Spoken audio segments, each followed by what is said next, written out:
Hi, and welcome to today's Daily Adventure. I have a very special guest joining us online via Skype, Malcolm London. Thank you very much for joining, Malcolm. Good to be here, man. Thanks for. Now, you're an educator, an activist, a poet. You have a voice for students and young people, not only in Chicago, but across the United States, maybe across the world. One of the things that you've done recently in your TED Talk was describe high school as a battleground. Mm. Tell me a little bit more about that. Maybe give me a little synopsis of what people can hear when they click on your TED Talk. Yeah, so the journey begins on the west side of Chicago, which is where I'm from the Austin neighborhood. And I went to school on the north side of Chicago in Lincoln Park in a double honors classroom.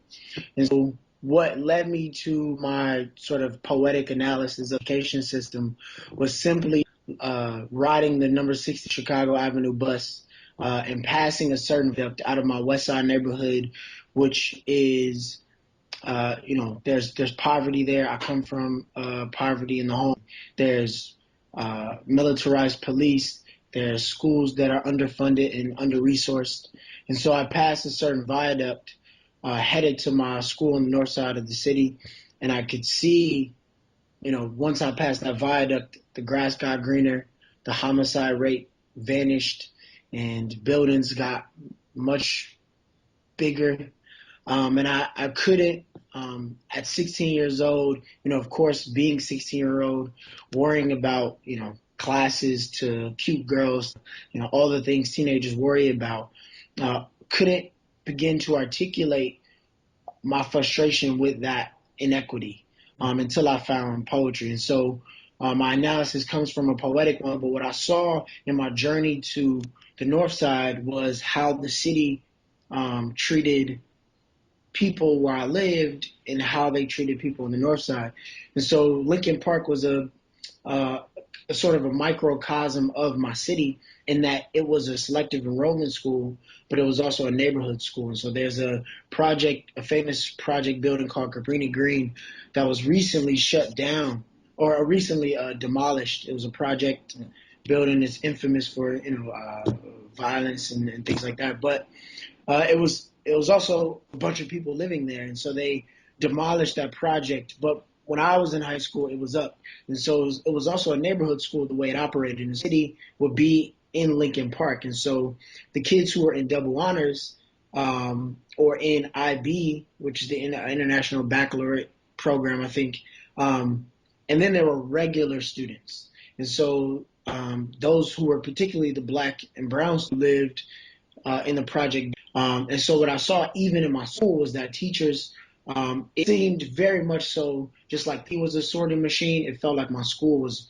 also a sorting machine, and that, those who have and those who have not, and those who are destined for something great in the world and those who weren't. And even in the level of my school, I saw teachers with me and double honor students. I was, of course, one of the only few brown faces in a double honors classroom, but they would give us 3 hours worth of homework, right? And I'm 16. I'm like, I don't want to do 3 hours of homework. However, the teachers who taught double honors and regulars would then give regular students a worksheet, be less engaged, and just I don't want to say they didn't care, but it reflected in how they did the work. And so I could see that and how the city treated the west side of Chicago and how it underfunded and blamed, did a lot of different things, but then how the north side. And so that comparison is sort of what my piece talks about. Yeah, I think that what you're saying is absolutely true, and that we have lower expectations. It's economically motivated, it's racially motivated. There's gender bias around this, around girls and science and mathematics and computer science. And that is one of the things that we have to eradicate. So I appreciate your speech and your words, because it's absolutely right on. And your experience actually, ironically, even mirrors my own. I was a kid growing up in the Bronx, having that same walk to school that you had, and actually crossing over at some point. And I went to a high school that had kids from all different ethnic backgrounds, and as well as economic backgrounds. I'm a poor kid coming into a school in the Bronx where had kids from other opportunities, and I didn't understand the connection, and really had to learn to expect more from my future. And I think a lot of kids especially in inner city, especially underprivileged kids, don't expect that they can have what everyone else has. They can't expect to Yeah, dream big. So I think you're right on with that, with that thinking. yeah. I think part of it is, it just, and so particularly right now, what's happening in Chicago, there's a fight, of course, all over the country, but the constant fight against public education. So right now in Chicago, you can see just how folks who control schools, who have never been inside those schools, who will never send their children to those schools, you can see the lack of care, very much so. And right now, the mayor, Ronald Manuel, here in the city,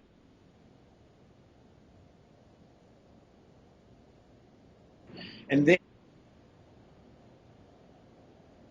and he is now building a Barack Obama school. And so that, again, is that inequity is just getting grander and grander here in the city of Chicago.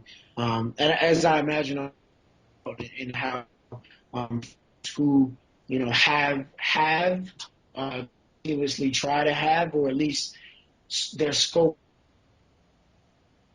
is very limited in how they think the decisions that they make don't affect other people. And but I think here in Chicago there are a lot of people on the ground, a lot of teachers, a lot of educators, a lot of people who are fed up with being mistreated and being ignored.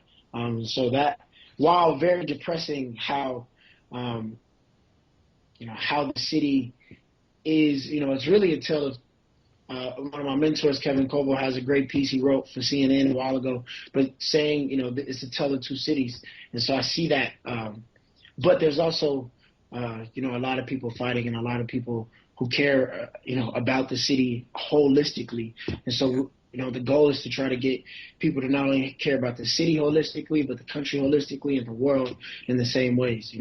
And cities often have this disparity very apparently in a very close geography. There was actually just a Times piece last weekend on Sunday about two schools in New York City and very different economic perspectives and what's the mindset of the students.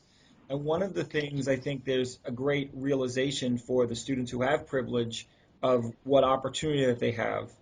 And then a realization that we have to do a better job of getting students who don't have the privileges that other students have to really understand that their potential through school education, through the voice that technology can give them, is that they can not only achieve but exceed Yeah, others because they have a different perspective, a more balanced perspective than others, and that may have more advantage. yeah. So one of the things I'm curious about, how do we do that? How do we get to scale? How do we get inner city?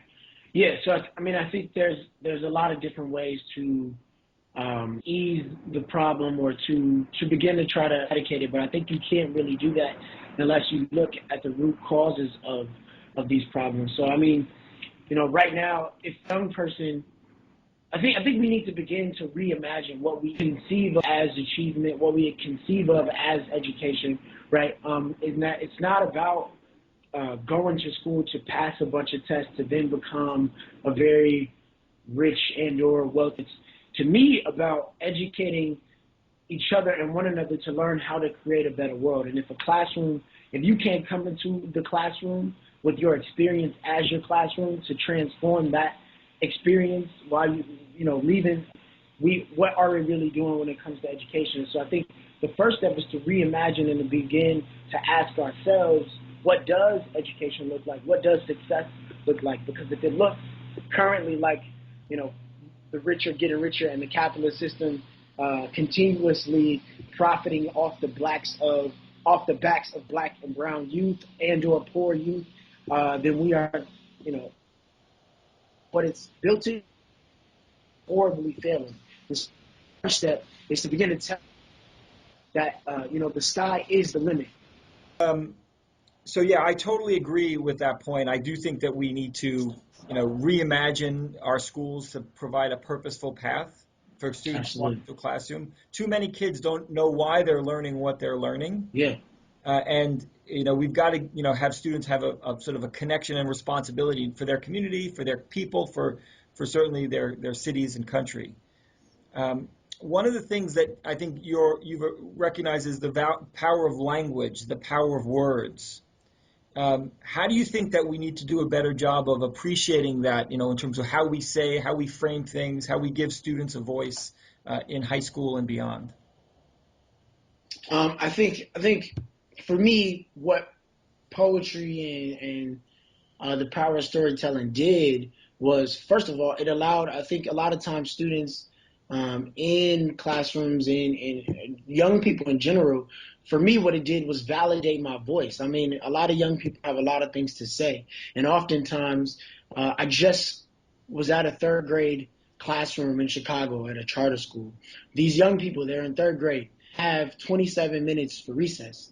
27 minutes. And then for the 7 hours and 40 minutes or whatever for the rest of the day, they're asked to sit down at a desk and be obedient and retain a bunch of information so that they can regurgitate it on the test.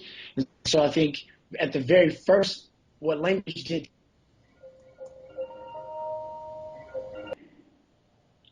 yeah, I think, um, I think the first step, and I say this all the time, to me, justice is what love looks like in public. And so, if classrooms, if our schools, if our communities are not teaching us essentially to love one another, then I think we need to reimagine what that looks like. And I think for me, the first step with the festival that I now help run and I participated in as a young person, which is called Louder Than a Bomb, the way that happens was through public forum, was through we have 1,000 participants and 10,000 people who come to watch the festival, and these are people, who young people who are telling their stories, and in that room begin to hear the stories and to want to change the stories because we begin to love each other through understanding, through telling those stories, and through seeing that people exist on the west side, on the south side, and not just through what the media and or the news or our history books sometimes tells us. And so I think the first step is really listening to one another, and not having preconceived notions as to what we think someone needs, instead of listening to what they need. And then also, when you love someone, you begin to fight for that justice. And I think that's really the first step and the ultimate goal. That's great, and I thank you for your fight and your voice in this conversation. It's absolutely important work, and I thank you for the leadership, both with the festival and the work that you do to inspire youth to speak out, to have a voice, and to really rethink education in a bold way.